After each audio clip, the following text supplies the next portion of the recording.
Hello mga kadods, bago natin umpisa ng ating video mga kadods, ito lang hihingi ko sa inyo mga kadods.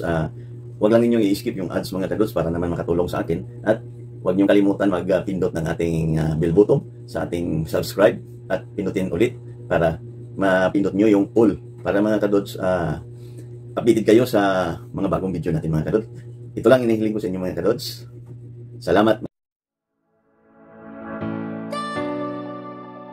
Nilagyan ko ng varnish, yung red na varnish mga kadods bago natin i-connect ang ating winding. Ito na mga kadods, magkukunik na tayo ng ating motor na 5 horsepower. Ikukunik natin paano tayo magkunik ng ating motor na parallel. Okay mga kadods, bago sa lahat, yung running natin, yung i-kukunik muna. Yung starting, tabi muna natin. Kasi mag-umpisa tayo sa ating running magkukunik. Okay, ito ating running mga kadods. Ang rotation ng ating pagre-rewind magkatulad lang sa bawat pulse, beginning, ending, beginning, ending. Beginning, ending, beginning, ending. Okay mga kadods, nilagyan ko ng green na tubing para makita niyo ang ating line. Dito tayo mag-umpisa sa ating pagkukunik. Dito tayo mag-umpisa sa ating isang pole ng running. Ito ang line 1. Bilangin natin mga kadods, 1, 2, 3. Ito ang line 1 pala mga kadods. Okay. Unahan natin muna yung line. Ito line 2. Bilangin natin, 1, 2, 3. Ito na ang ating line 2 mga kadods. Line 1, line 2. Okay? At ito yung umpisa ng ating pagkukunik ng itong poles natin mga kadods. Itong beginning, ito naman ang ending.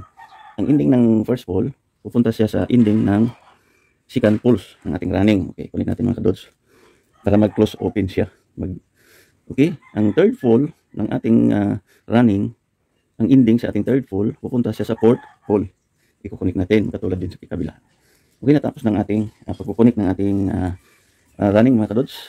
Okay, nakaparallel na ito mga kadods. Line 1, line 2. Dito naman tayo mga kadods sa ating starting. Ikukunik naman natin ang ating starting.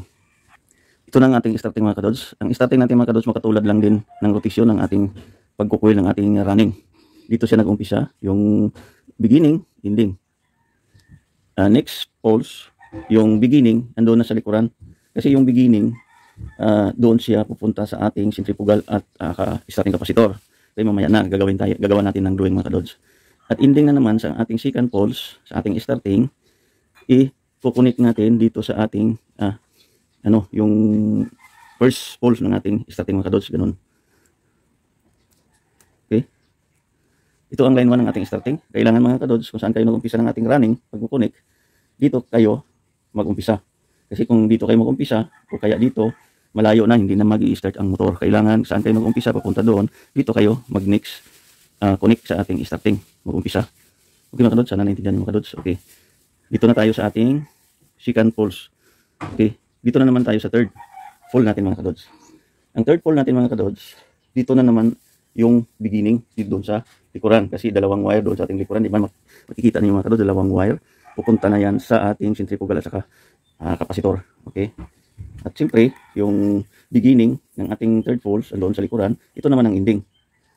Ikukunik naman natin dito sa ating fourth pulse na ending.